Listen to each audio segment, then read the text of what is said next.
Our talk for tonight is coming out of our discipline theme. We've been talking about discipline, and the specific title for the theme tonight is Choosing the Life You Want to Live. Remember, we said that we're saying choosing purposefully because we don't believe we get to live the life God wants us to live on accident. And so, like God is intentional, we have to be what? Intentional about what we do and how we do it. And so God has given us a spirit, not of fear, but of what? Power, love, and what? I love that scripture. We love to quote the beginning, but you want to know what having a sound mind means? It means self-discipline. We love to quote what God hadn't given us. No, he ain't given me the spirit of fear. But what has he given you? He's given you the ability to live a life of power, love, and self-discipline.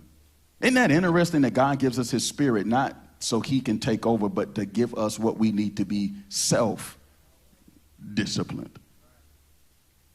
And so I just believe that those of us who have given our life to Christ, those of us who consider ourselves disciples, that we should be the most disciplined people on the planet. We should be living our life in the most purpose. Why? Because we have a supernatural spirit in us that gives us the ability to do that.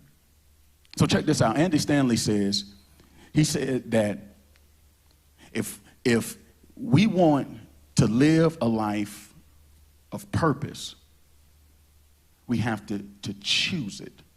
He said that everyone will end up somewhere in life. Y'all remember that? But only few of us will end up somewhere what? On purpose. Everybody's going to end up somewhere.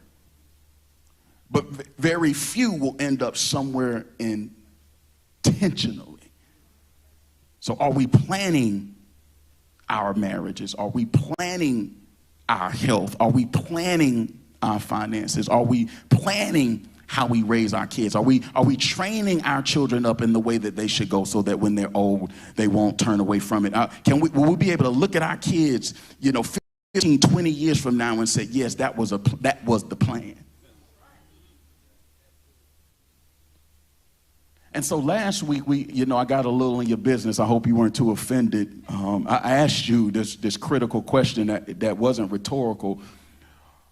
Are you Mary or are you Martha? And some of y'all were real transparent. You said you were Martha. Let me give you the backdrop of that for those of you who are joining us online for the first time, or you just now kicking it with us and you hadn't caught up on this series. Luke 10:38-41 says, as Jesus and the disciples continued on their way to Jerusalem, they came to a certain village where a woman named who? Welcomed him into her home. Her sister Mary sat where? Listening to what he taught. But Martha was what? What does it say? Distracted by the big dinner she was preparing. We said that there was a problem in verses 38-40 because Jesus was welcomed, but she didn't slow down the worship. It was right there because it said Martha invited Jesus into her home in verse 38, but Mary was getting the blessing. And we asked the question, is Jesus welcome and are we worshiping? Because many of us, if we're honest, we don't have a problem with Jesus, but we're not slowing down the worship. We so busy. We got so much to do. We're so necessary. If we don't do it, nobody else will do it. We're so important. And we welcome Jesus. We want him in our life, but we just don't want him telling us we can't do what we've been doing. You welcome Jesus, but don't tell me who to date. I ain't slowing down the worship. Jesus, you're welcome, but don't you start telling me about how I need the budget and I'll spend my money how I want to do it. Jesus, you're welcome, but don't expect me to stop what I'm involved in. Martha said, I want you at my home, but don't expect me to stop and pay attention to you. And then we said that was a problem, but we also said, look at Mary's posture. Mary was at the feet.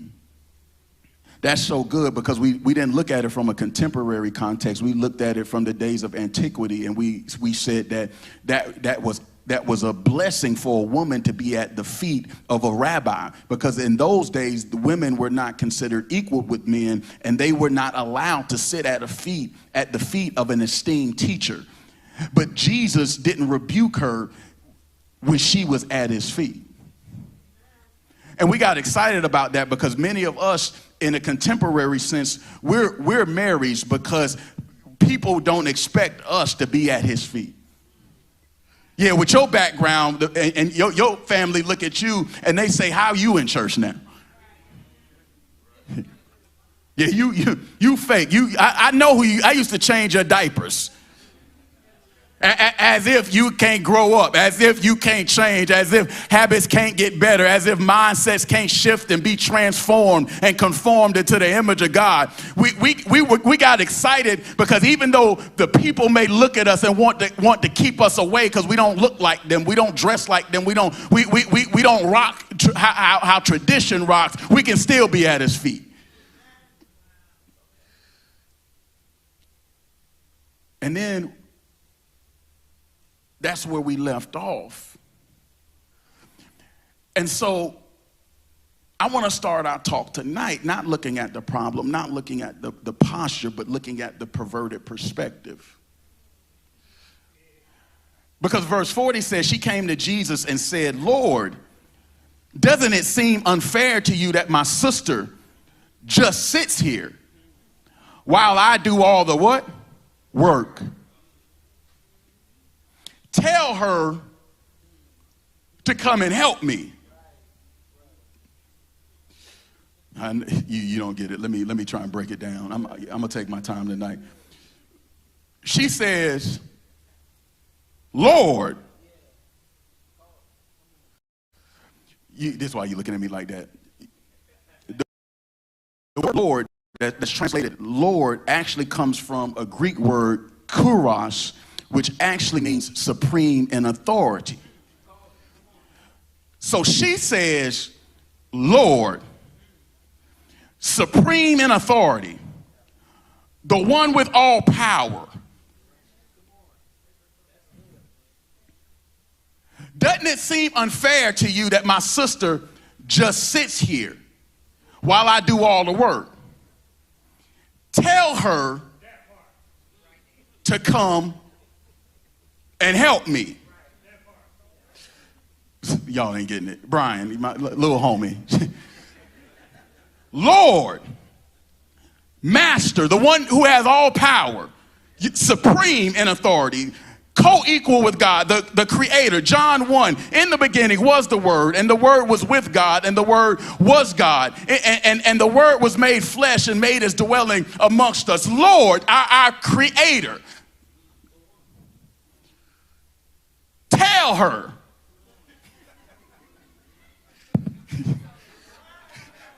Let me try it, JT.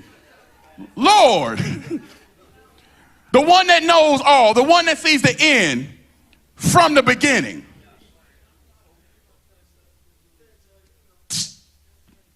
You tell her what I want done. Many of us call him Lord, but we telling him what to do.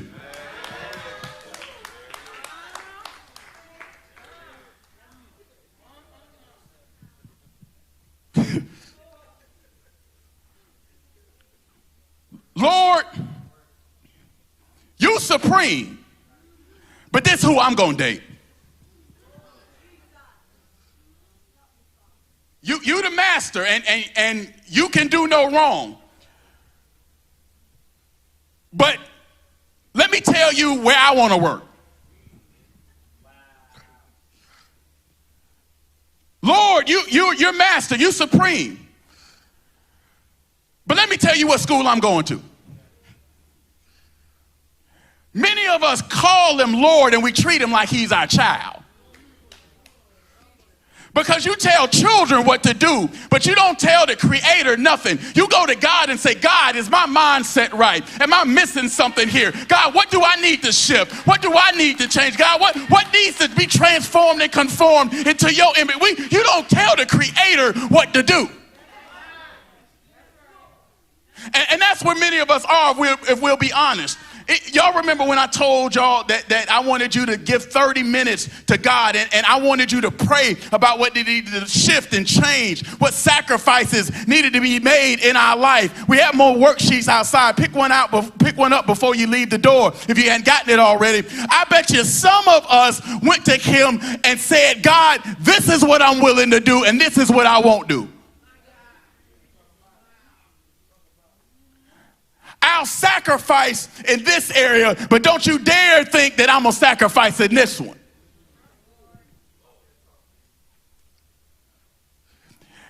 Martha went to God with her ways.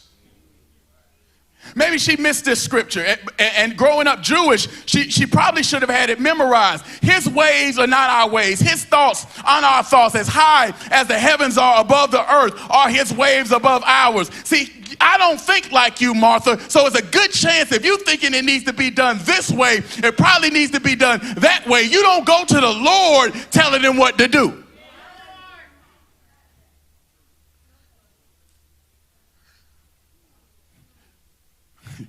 See, this right here is called a suggested question. A suggestive question is a question that you ask somebody while you give them an answer. Raise your hand if you're married. Raise your hand if you're married. Raise your hand. Fellas, if you married, you done heard this one. Don't you want to go out tonight?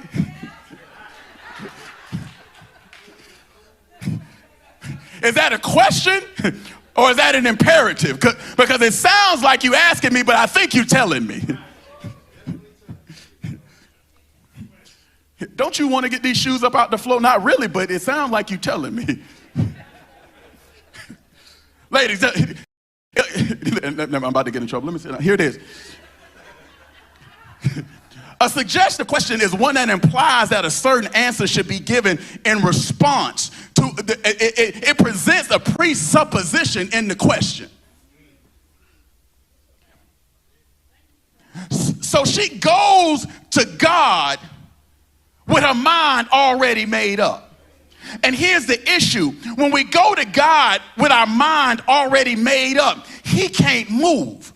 So you don't go to God. I shouldn't go to God with my mind already made up. I should go to God seeking his advice. I should go to God assuming that I'm missing something. I should go to God understanding that I'm human and he is holy. I should go to God like David did where he says, will you search my heart? See if there's any evil or wicked way in me. Why do I need you to search? I need you to search because I don't see like you. I need you to search because I think I'm perfect, but I'm sure I'm wrong. I need you to search because there's something in me that I can't see. I give myself a second chance when I shouldn't. I give myself grace maybe where I shouldn't. God, I need you to search my heart and see where evil is because I can't be objective when it comes to looking at my own life. I want Chosen to be the type of church that goes to God understanding that I'm missing something. That God, you have the right to re-strategize my situation. God, I want you to step in and be God for real.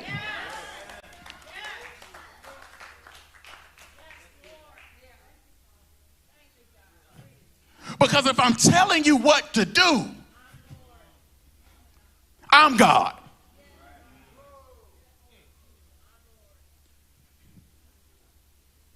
That's why pride is considered the mother of all sin, because it's out of pride that every other sin is birthed. Pride is the mother of all sin. Martha is sitting here in pride because she actually believes God ought to take her perspective. Yeah, keep it real. You think God ought to take your perspective as a single. You don't think you should wait until marriage for sexual activity, so you do it your way.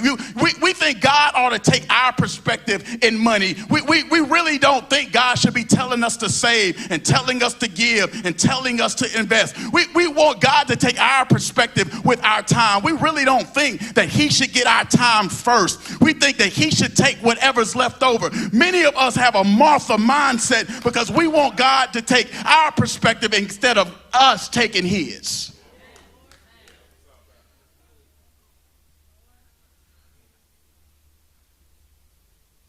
God, I already know what's right. I already know how to handle this. So God, let me give you some advice. Why call him Lord and not let him lead?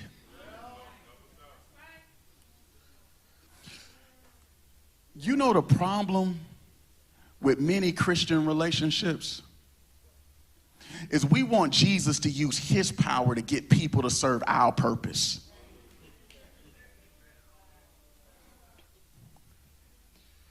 She says, Lord, don't use your power to change my perspective. But because you, Lord, change them. Keep it real. You pray more for your spouse. You pray more about your spouse's faults than you do your own.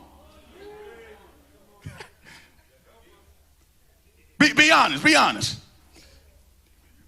We say we want God to be in our children's lives, but the truth is we want them to do our will. How would you feel? I had to think about this. See, y'all know I preach to myself before I preach to y'all. I had to ask myself, as much as I pray for my babies, what would I do if they came to me and said, I feel called to Africa, so daddy, you ain't gonna see me for 3 years? Would I say, Lord, those are your children, and I've raised them up in the way that they should go, but not in the way that daddy wants them to go? See, we want God to use his power to change other people and leave us alone. Lord, change her. Lord, she shouldn't be over there worshiping. She should be over here working.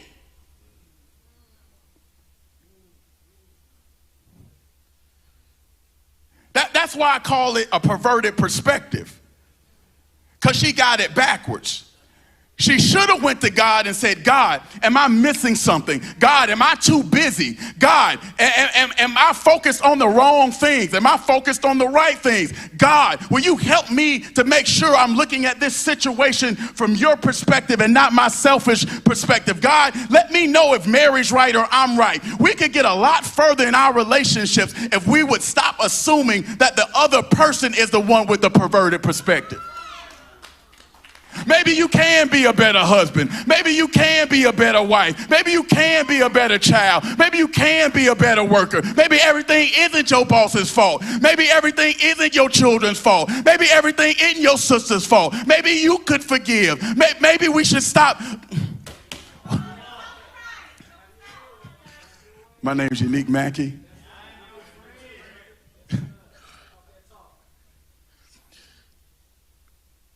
Watch this, watch this. I'm going to take my time with this. She says, wow, she just sits here. You missed it. I told you, you read too fast. You're so busy. I know you're rushing. You got something to do. You read real fast. You got to read it real slow. Here's a cheat code. When you study scripture, read it out loud. Because something happens when you hear it. When you say it out your mouth and then you hear it in your ear. You don't miss stuff when you read it out loud. It says, Lord, doesn't it seem unfair to you? Suggestive question. Because it may not have seen, obviously it didn't seem unfair, but I'm implanting the answer I want. Suggestive question. That my sister just sits here. Just worshiping.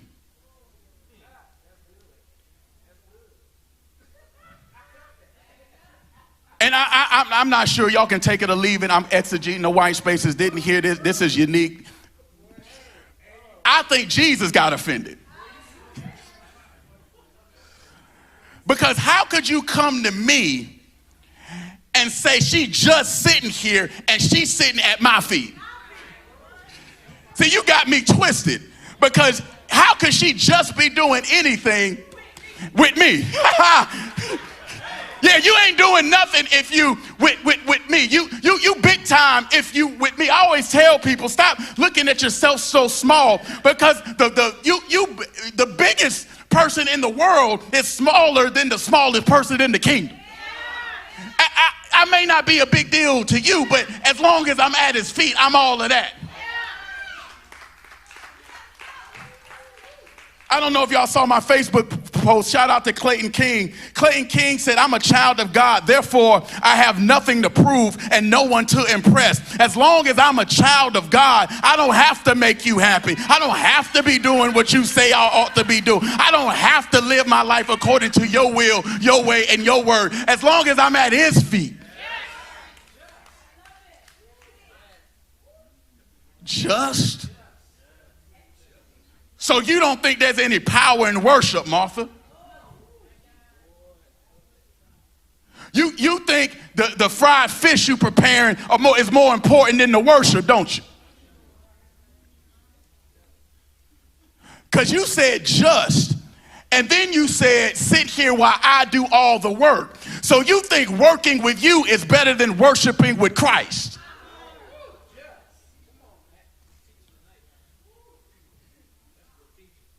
That's why I always tell you, chosen, pray about what God has called you to do. Why? Because I don't want you to be doing what Yannik thinks is God's will. I want you to do what God says his will is. I don't want you just working. I want you worshiping.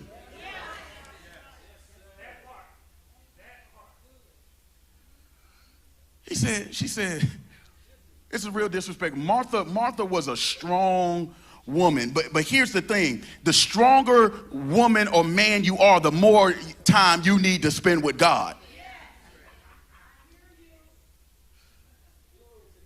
Somebody told me, I probably told y'all this before, but it's worth repeating. They were like, they were impressed. They were like, Yannik, you're so disciplined. Yannik, you do this, you do that. And I don't think they expected my responses. And I told them it's because I'm so evil. See, y'all like to sugarcoat who you are. I don't sugarcoat who I am. If you want to know who I can be, just put my name in Google. I know that without God, I could do some of the grossest sin. I know without God, I can be a real arrogant and self-centered person. So the reason I'm so disciplined is because I'm so bad. The reason I'm so, but I've got a strong will, and the stronger your will is, the more spiritual you gotta be.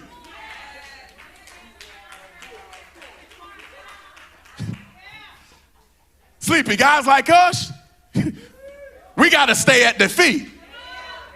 Because when you're ambitious and when you have goals and when you feel like God wants to use you, if you don't stay spiritual, you'll be in your flesh before you know it. See, people have it twisted. They have a perverted perspective. They think because they're so smart and because they're so intellectual and because they so strong-willed, because they raise their family by themselves, because they feel they pull themselves up for their own bootstrap, you feel like you don't need God, but the stronger you are, the more spiritual you need to be.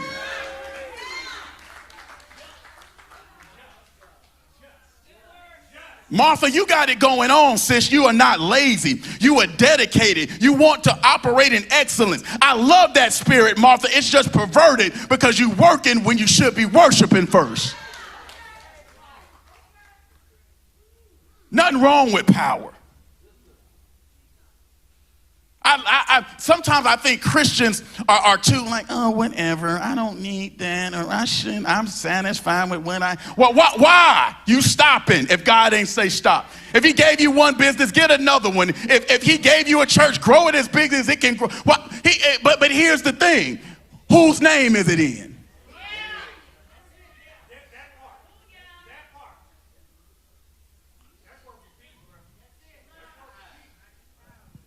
Perverted perspective. If we're honest, some of us have a Martha perspective.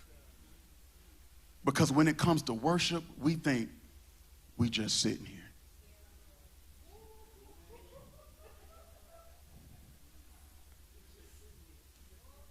That's why we don't feel the conviction when we miss the devotion. Because we just sitting here. That's why there's no conviction when you come in late on purpose to miss the worship and just getting the word, because it's just, we just sitting here. This is why some of you on Instagram and Facebook right now while I'm teaching, because it's just,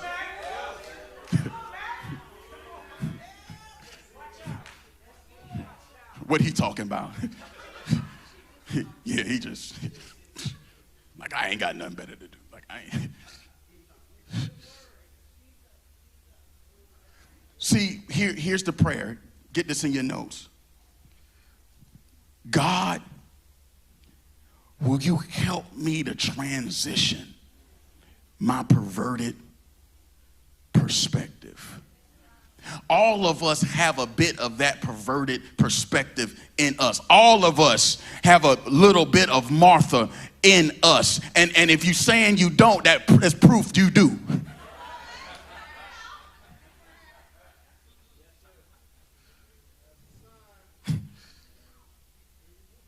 Second Thessalonians 3:11. For we hear that some among you walk in idleness, not busy at work, but busy bodies. See, you thought your grandma made that word up. She got it from 2 Thessalonians. Why are you such a busybody? Listen, she says you're walking in idleness, not busy at work, but busy bodies. When you busy at work, meaning work as in worship, work as in honoring God, work as in growing your spirituality, you're busy in the right way. But if you're busy according to your will and what you want and what you think is important, you a busybody. You can be busy at the wrong thing. That's why I said we have to get our life in order.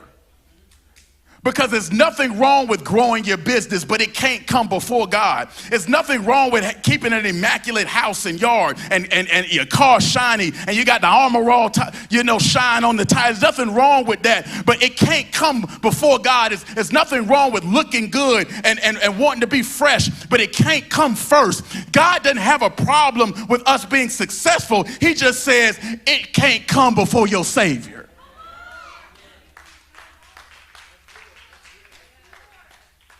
Martha was distracted by the big dinner she was preparing.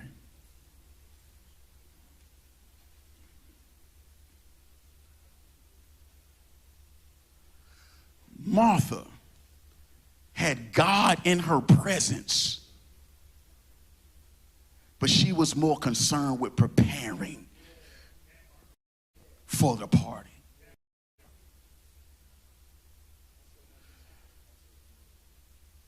Which tells us that Jesus probably wasn't invited for the right reason. Because I want Jesus at my house, but I don't want him at my house to clean me up or to change me or to teach me. I want him at my house because he gonna make my house the place to be. God, I want you to here to serve my will. God, I'm adding you to my life so you can bless my career. Jesus, I want you in my house so you can make my house bigger. God, I want you in my house so you can make me more popular. See, that's why you got to even check church folk, because some of us want Jesus in the house, but we want him in the house for the wrong reason.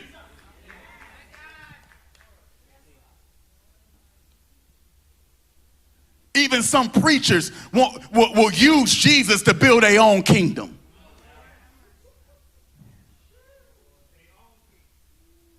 That's why I tell young preachers, if you can do something else, do that. The only reason I'm up here is because God made me. I can't do, I would do it and have done it for a very long time without a dime. I would do it whether you were sitting in here or not. Before I preached on the stage, I would ask my wife to sit in the den and listen to me preach a message one-on-one to see what it sounded like. It doesn't matter when you do it for God, who's there. But some people want to do it for the crowd. Some people want to do it because of their career. Some people want to do it for their cash. But is there anybody that wants to do it for Christ? God, I just want you. Yeah, they can take everything. Just leave me you. God, I want to.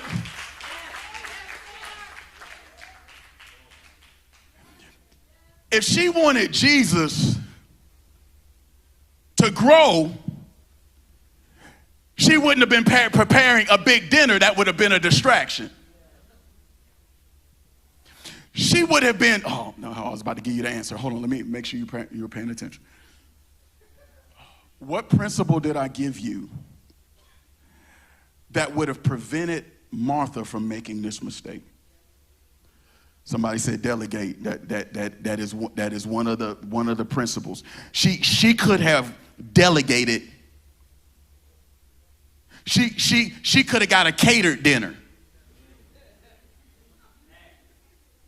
Man, it's just keeping it real. Some of you aren't as good a leader as you can be because you want to do everything yourself.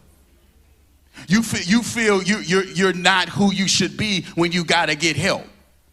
So here Martha is running around like a chicken with her head cut off when she could have did Uber Eats.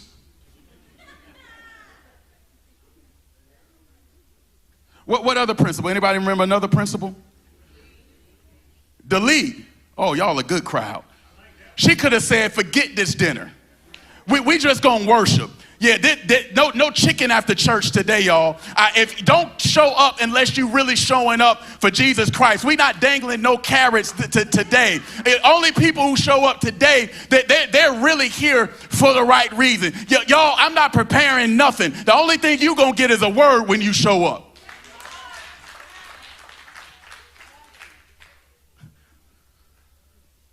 Or here's another one. You remember when I said we have to filter our decisions through what has the greatest eternal value?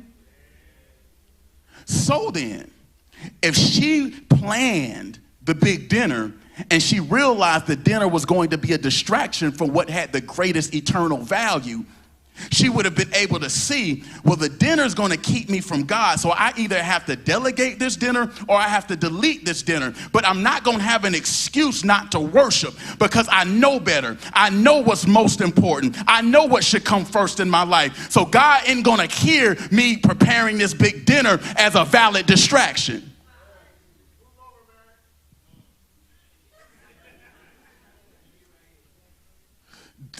She was distracted.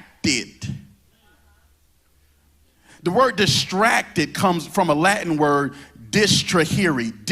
That prefix dis means apart. Trahere means drag. What that means is she was dragged away. She was dragged apart from what she should have been attracted to. She should have been sitting at the feet, but because of distractions, she was pulled away from God. Many of us should be in devotion, but we're distracted by Instagram. Many of us have a more consistent prayer life, but we dragged away with our own personal duties. Many of us should be more attracted to God, but because of our big dinners,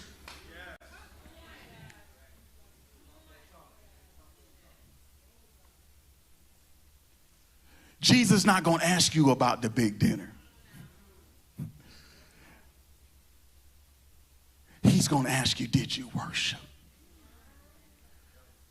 He's going to ask you, what was I really first? No, for real. See, when we get in front of Jesus, we won't be able to do what we can do when we get in front of the preacher. See, I don't know your heart, so you can come in here like you prayed, like you did your assignment, and I won't know any different. But when you get with Jesus, he's going to know, because he says he knows the heart of man. He's going to know whether or not we really did what we were supposed to do, whether or not we really delegated and elevated, whether or not we really deleted the things that needed to be deleted. We won't be able to get over on God how we get over on people.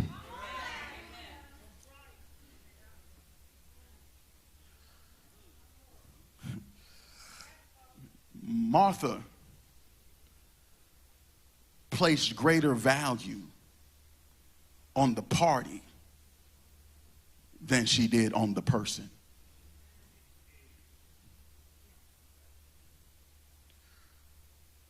Where do you place the value for your life? Are you okay distracted? Some of us are okay distracted because I got the car I want.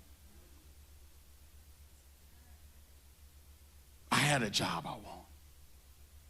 I've been chasing him. I finally got my boo.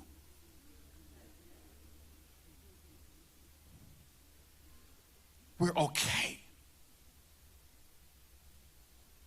distracted. But watch this, and I'm almost done. Y'all been a great crowd.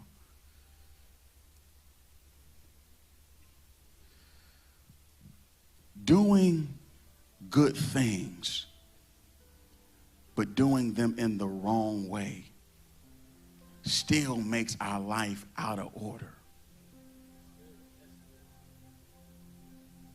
Martha is not a bad person. This is where most of us are. Doing good things, but doing them out of order. When I did my worksheet, there were some adjustments I had to make. I had to look at my life and say, shoot, man, my business a 10. Like, God is opening doors and he's growing the church. My relationship's like a 6. So I told my wife at the beginning of this year, I said, I've got to take some time away from work and I got to do better in my friendships. I got to do better in our marriage. So if I take some attention off of the business and the business becomes a 9, but I take that attention and I put it on relationships, and now the relationships go from 6 to a 9, I just came up. Yeah, I took away from one thing that I really enjoy, that I'm really good at, but it didn't have to be a 10. The extra point was for me. The extra was my flesh. The extra was the meeting I really didn't have to be at. The extra was the conference I should have said no to. Good things. Growing business, good thing. People need jobs. People need Christ. People need purpose. Good things. Out of order. What are you willing to adjust to get your life aligned with the will of God?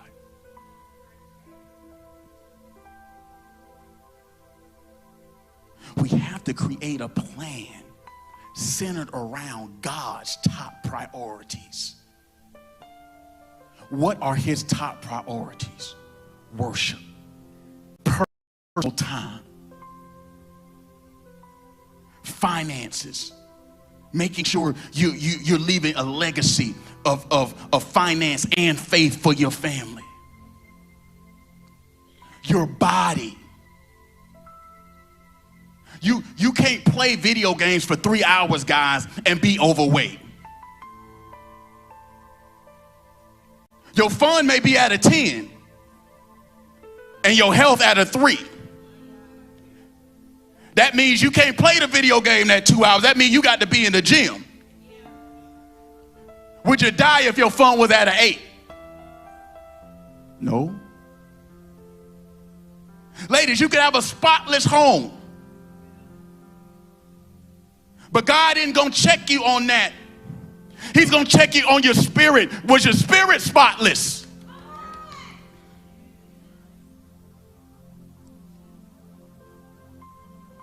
Whatever we value the most gets the most attention.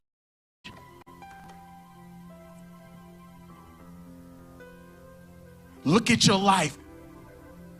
If you spend more times with your friends and because you kick it with your friends all the time, you don't have any time for God, guess who you value the most?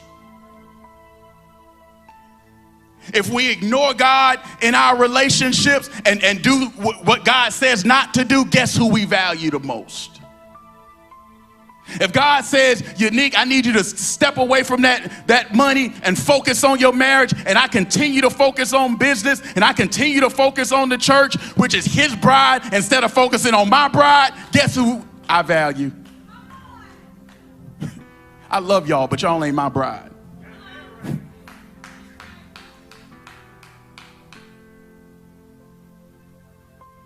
If everyone else has a plan for your time, why shouldn't you? Your children say, take care of me. The commercial says, come spend with me. Your friends say, come play with me. Your boss says, come work for me. Your church says, come volunteer for me. Your colleagues say, come work with me. What do you say?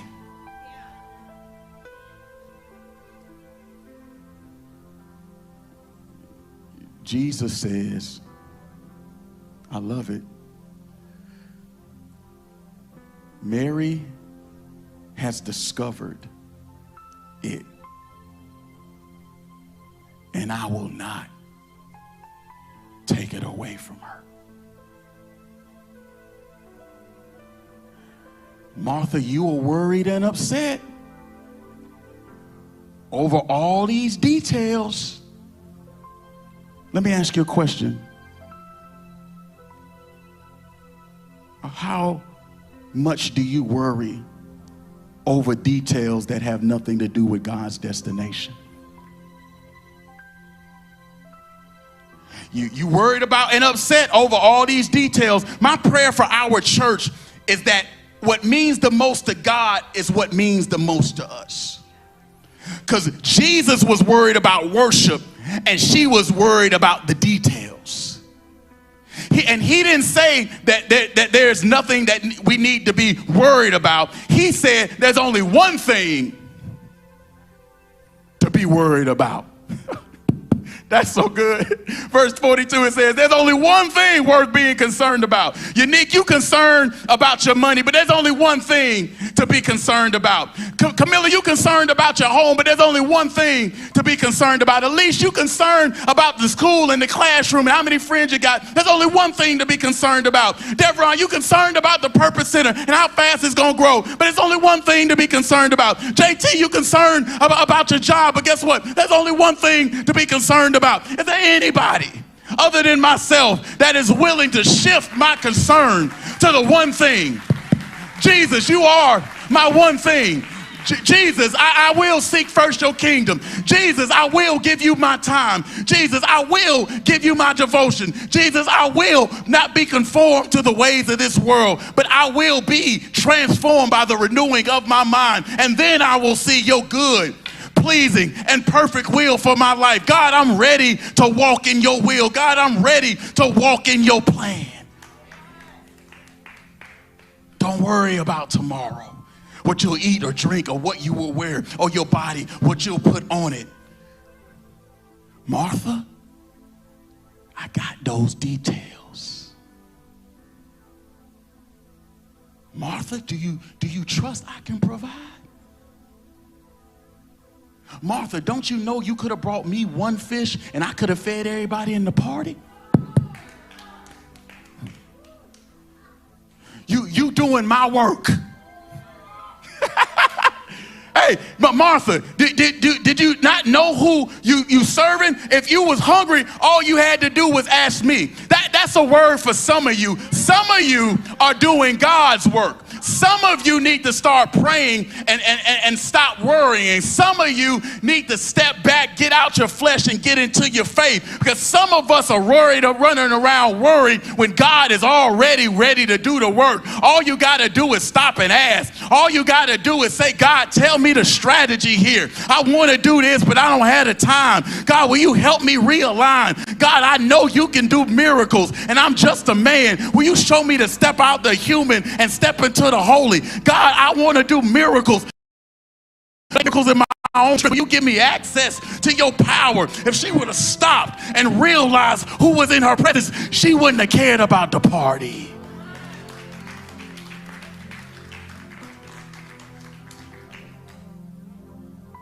She would have went to Jesus and said, Jesus, here's a fish. Before your message, will you do a miracle? I don't want to be distracted, so here's what I'm worried about. Will you show me how to get more doing less? But because Martha thinks she knows everything, she ends up with nothing.